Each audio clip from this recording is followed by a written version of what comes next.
arrived on the lesbian scene nearly 30 years ago, I felt like I found my tribe. I'd always felt like I was different. I'd always felt like I didn't really know where I belonged, and I didn't really have a name to call myself.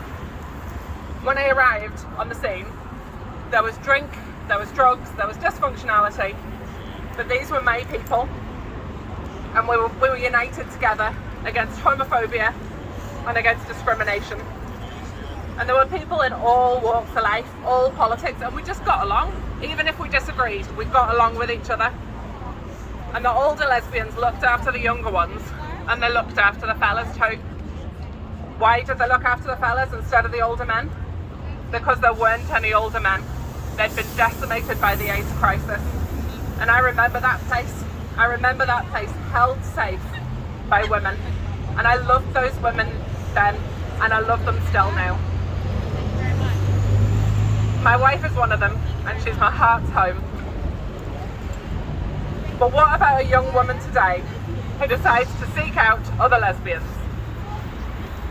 Maybe she sits in a room and she looks up the Lesbian Lives Conference in Cork. And yesterday she arrives at the door terrified, hoping like I hoped to find her tribe and her people. And she's met by a Beatnik person giving the keynote speech to an audience containing men. And the penis person is given a standing ovation by the women she hoped beyond hope would be holding that space for her when she was ready. The way those women held one for me. Disappointed but not deterred, she goes online onto a lesbian dating app, only to find more penis people. So she puts in a profile, no offence, but I'm only attracted to biological women, or something similar like that. And then she gets kicked off the app.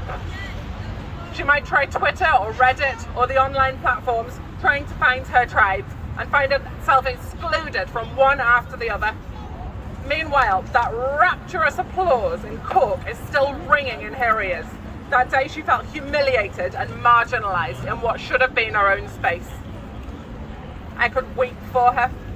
I could weep for those spaces, all gone now, or migrated into private homes where vulnerable young women, grappling with their lesbian identity, can't find them.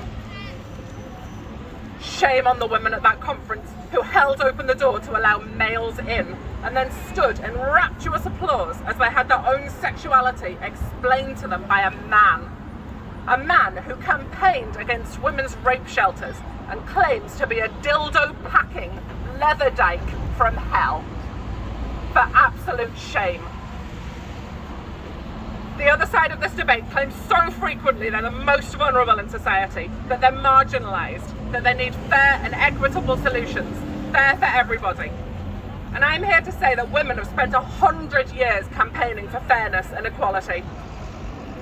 Which of our spaces are we going to give up in the name of fairness and equality then? Rape shelters? Women's sports? Lesbian conferences? I am unwilling to engage in a conversation about which men with which special identities are allowed into women's spaces. They can, and I'll say this as mildly as possible, get lost. We're standing here to hold the line. Sex is real and it matters. Women deserve our own spaces. Lesbians deserve our own spaces. And children need protection. And I know from personal experience that it's not without risk to be in this fight. I'm standing here today shoulder to shoulder with you in the knowledge that if I say the name of the man who reported me to the police for my tweets, if I even mention his existence, he will report me again. I stand here still waiting to hear whether I'll be hauled up in court by the Prosecution Service of Northern Ireland for tweets about child protection. I have to watch what I say to avoid the knock on the door and the night squad, and he's the one claiming victimhood. What I've faced, the online abuse, everything, is nothing compared to what other women in this debate have received. But the point is that being here, being in this fight, is not a risk-free activity. And sure, don't we know what the other side will say? It's boring. They'll publish pictures of this turnout and they'll goad us and they'll mock us about how many people who showed up. They'll report me to the police. Again, yawn. They'll claim they feel unsafe. They'll say they need a safe space to protect them from my friend Helen Staniland saying the word penis.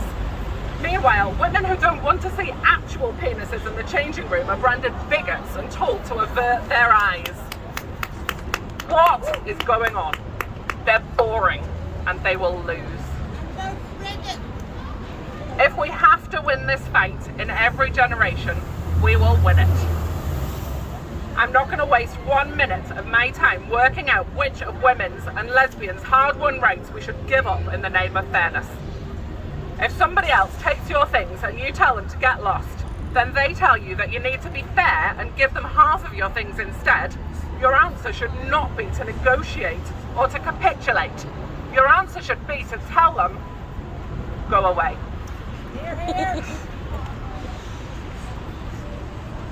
So, what do we do, given the scale of institutional capture? We'll do what we've done for the last 100 years. We'll organise. It's happening. We're doing it behind closed doors and in private homes. We'll start in the place we started before, in our homes, the only place that's safe when men have invaded our conferences, invaded our shelters, stolen our sports, and made even the Girl Guides a place where you don't want to drop off your daughter. And the more ordinary men and women up and down the land know, the more they agree with us. And so, one conversation at a time, one kitchen table at a time, we'll protect our spaces and we will win.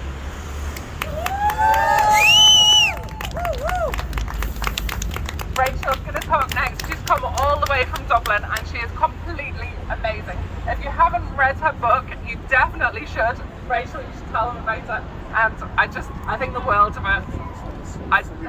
There she is.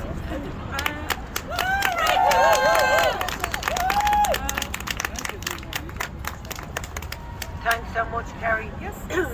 I'm going to speak briefly today. I've come here from Dublin to issue a warning. I need to make you understand why it was that we didn't know what was happening when it was happening back in 2015. Any feminist worth her salt in those years in the Republic of Ireland had her sleeves rolled up and was working hard for the passage of the Sexual Offences Act, which we finally got over the line in 2017. We didn't see and we didn't know because we weren't shown or told what was happening behind the scenes. Alongside of the marriage equality referendum, there was embedded into the body of the law and without the knowledge of most women in Ireland, irrespective whether they would have called themselves feminists or not, a clause which allows any man in the Republic to declare himself a woman in the absence of any kind of safeguarding, any kind of psychological intervention, no GP, nothing, just on his say-so. When this happened, I said to myself, it's only a matter of time. It's only a matter of time before the problems with this legislation are going to become apparent.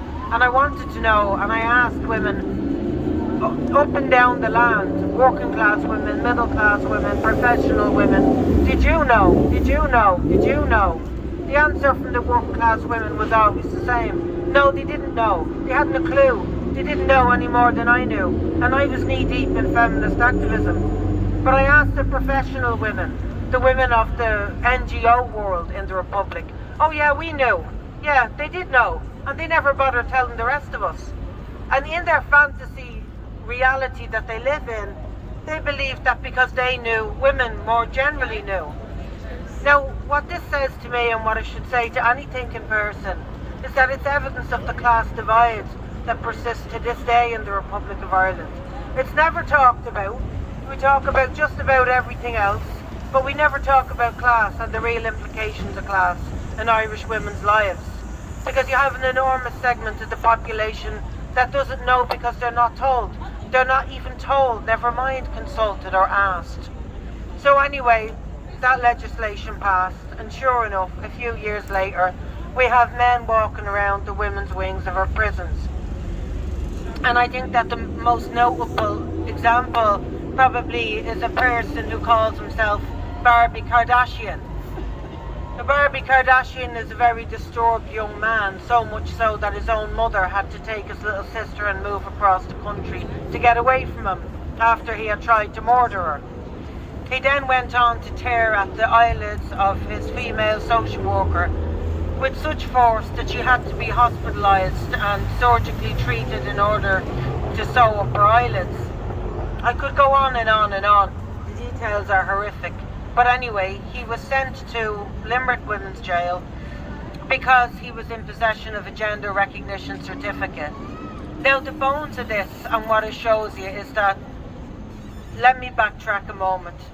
This young man was found not to have gender dysphoria by the psychologists who treated him from the Tavistock Centre, who run an out clinic in Dublin on a regular basis. It was found that he did not have gender dysphoria, which means that he did not have any kind of moral right, no matter what your political opinions are, to avail himself of a gender recognition certificate. But because in the Republic of Ireland we're in the absurd situation where all a man has to do is say, I am a woman because I say so, he'll be issued this piece of paper that allows him to say so in every area of society. Now, to wrap it up quickly, I began by saying I came up here to issue a warning.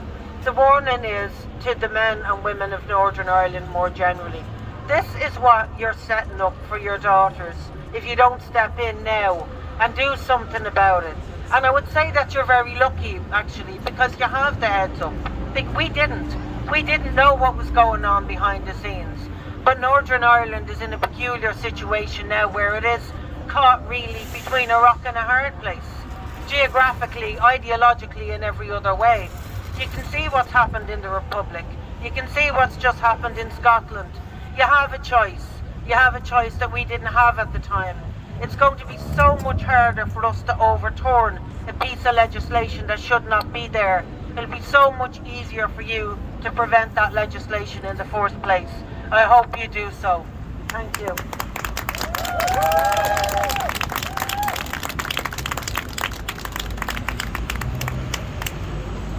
Second, everybody.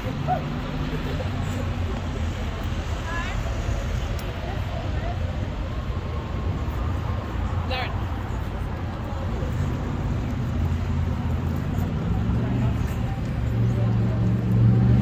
I'd just like to start by saying thank you very much for everybody who's come out today. It takes courage to show your face in this debate. I know some of you have made quite long journeys to be here. I also want to thank the WRN, to standing for Women, SexNotGender NI, Radicailin, and a network of independent women who do activism in Northern Ireland and across the country, for coming here today. Alright, so here goes. I'm a lesbian who lives with gender dysphoria. I'm here to talk about women's spaces and lesbian spaces and what their loss means for women like me. By the age of 10, I heard the word gay. People in the 80s and 90s were still mentioning homosexuality like it was a disease. I heard it called sinful and disgusting, and if peers thought you were gay at school, you got talked about and you got bullied. I knew that I didn't feel like my friends did about boys back then, but I also couldn't imagine a future with a woman. I couldn't imagine the kind of woman I wanted would want me back. I couldn't imagine my own children or a home. I was ashamed and I was confused, and to make it worse, I felt stuck in this girl's body. So I made a decision.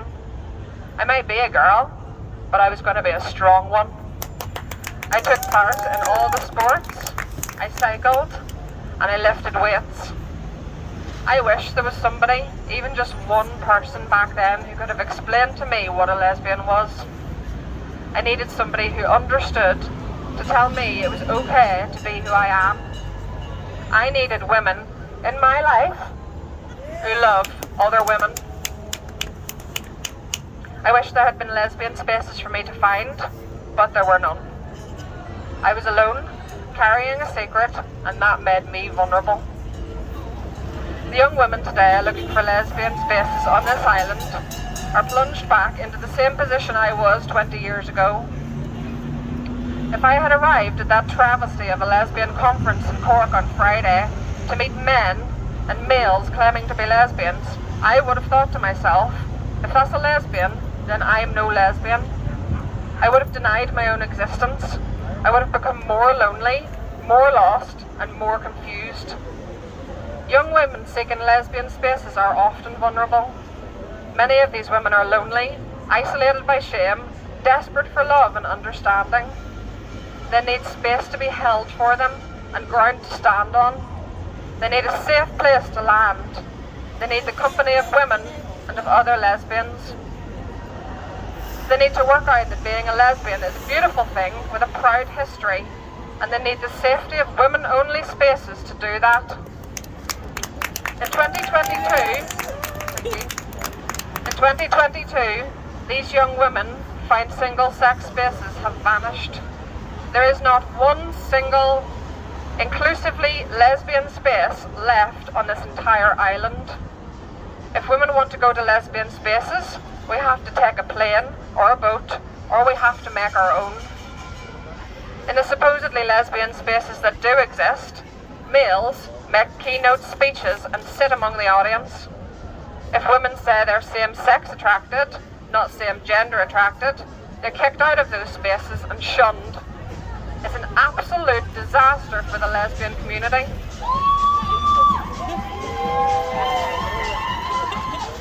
Honestly, sometimes I feel hopeless. Sometimes I feel like giving this fight up. There's so much fighting to be done, and sometimes it feels like everything that was built for women and lesbians is coming crashing down. So many institutions are captured. We're having conversations in this country behind closed doors with politicians and community leaders, but it feels like a mountain to climb, and it echoes the whispers behind closed doors and the shame of my past.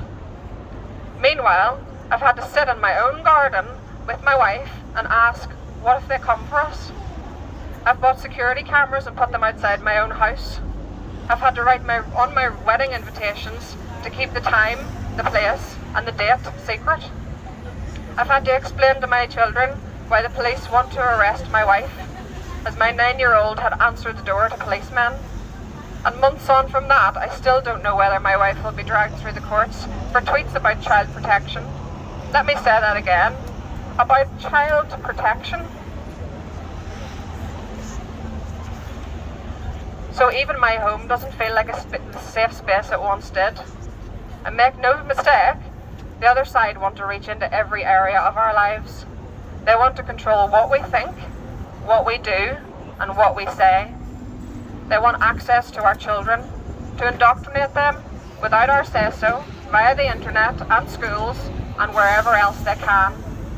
They want power and control and access, and they want to demonise anyone who challenges them. What do I want? I want what everyone else wants. I want to live my life, raise my children, go to work, and run my businesses. I want to spend time with my family. I want to turn wood on my lathe. I want to see my wife happy and joyous and peaceful. And I want to do my bit to make her feel that way. But instead, here she is, and here I am, in a fight we didn't ask for. But we're in it now. I can't stop men like the one who's come after my wife. I can't stop the police from referring my wife to the prosecution service every time someone feels threatened by her tweets about child protection. I can't stop the other side sending disgusting, pornographic messages, threatening messages, insulting messages to my wife on the daily. I just have to live with them insulting me and telling me I'm really a self-hating wannabe man and I should transition already. So here we are, and I will fight. But who are we fighting? I've heard a lot about people on the other side of this debate arguing that they're left-wing. They say that in the best of left-wing tradition, they're fighting for the poor, the marginalised, the socially excluded, the dispossessed. Well, I call bullshit. The people I'm fighting for are the young lesbians looking to find their place in the world, who go to lesbian conferences and find men, and Google lesbian fashion only to find breast binders and links to gender clinics. I'm fighting for the women in Limerick prison, the very definition of marginalised, excluded, dispossessed, and who are housed with males. I'm fighting for the hard-working, disciplined sportswomen who are having their places at meets, on podiums and events stolen by mediocre males. I'm fighting for abused women in rape and domestic violence shelters who need a space away from men. I'm fighting maybe most of all for the girls who want to jump in the mud and hit things with sticks and climb the world and fight the boys on their own terms. Girls like I was. I'm fighting for boys who want to draw and collect teddies. The boys with great big hearts and great big eyes and great big feelings who cry at sad music and love going shopping and pressing wildflowers and making the very best listeners in this world. Those children don't need to be told that they are the opposite sex to the one they were born. They need to be told that they're amazing and wonderful just the way they are. They need to be told that there aren't girl things and boy things, and that there's a place for them in the world. Maybe most of all, that there are people in the world who will love them just how they are.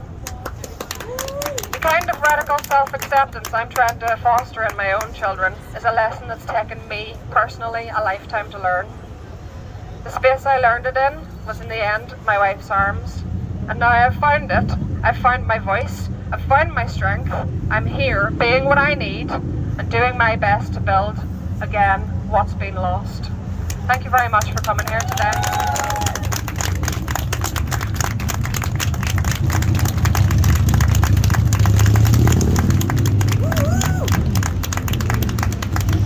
I'm going to introduce a very fantastic woman now. She's called Belfast Beatnik, and she's our own fantastic performance poet. And she has arranged a poem especially for today, written all by herself. Come on ahead.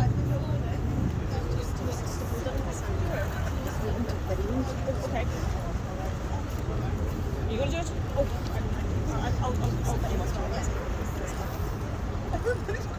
I know.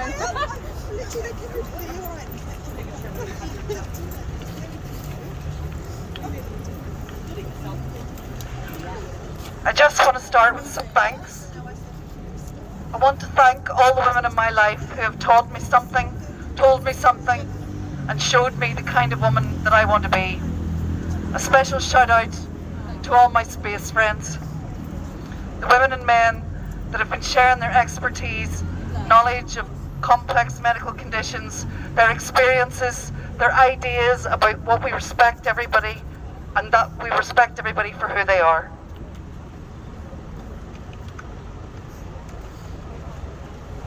First, they came for the lesbians. See Cotton Ceiling, BBC. Women dropped from talks and long lists, Doxton University. Their stories hidden from the public. Only rad femmes knew their names. Their publishers told, oh, way too hot. They were decried. They were defamed. I wasn't listening, for I was not a lesbian. SOS. SOS, save our spaces. There's a prism in your eye. Girls and women need their places away from male-born eyes.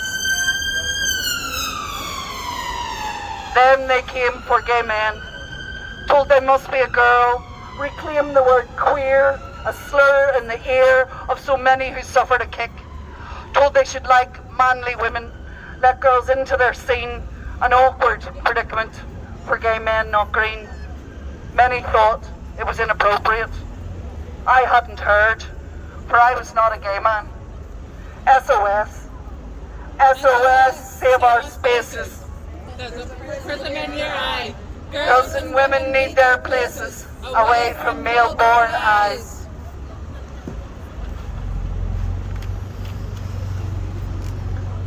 Whenever they came for just women, I barely noticed. Just be kind. Budge up, love. I thought it was not my place to question or defy. I trusted Stonewall and those under his eye. Then came Best Actress, Best Swimmer, Time Woman. I thought, how confusing. How awful. That's queer. Then safeguarding red flags popped up everywhere. They looked bad.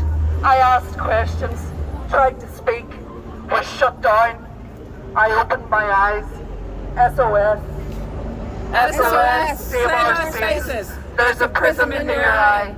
Girls and women need their places, away from male-born eyes.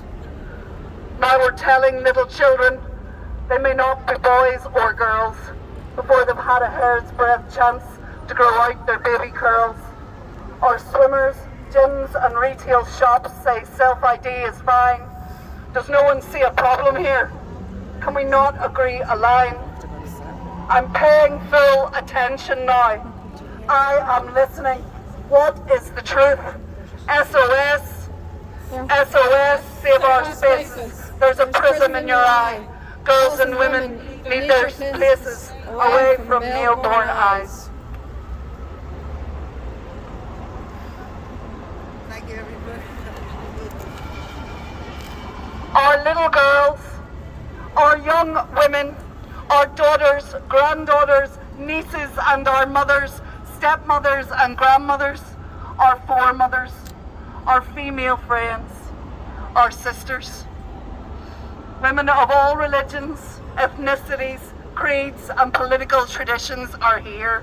Communities and families, all women and girls deserve spaces of their own. SOS. SOS, save our spaces. There's a prism in your eye. Girls and women need their places away from male-born eyes. Thanks so much.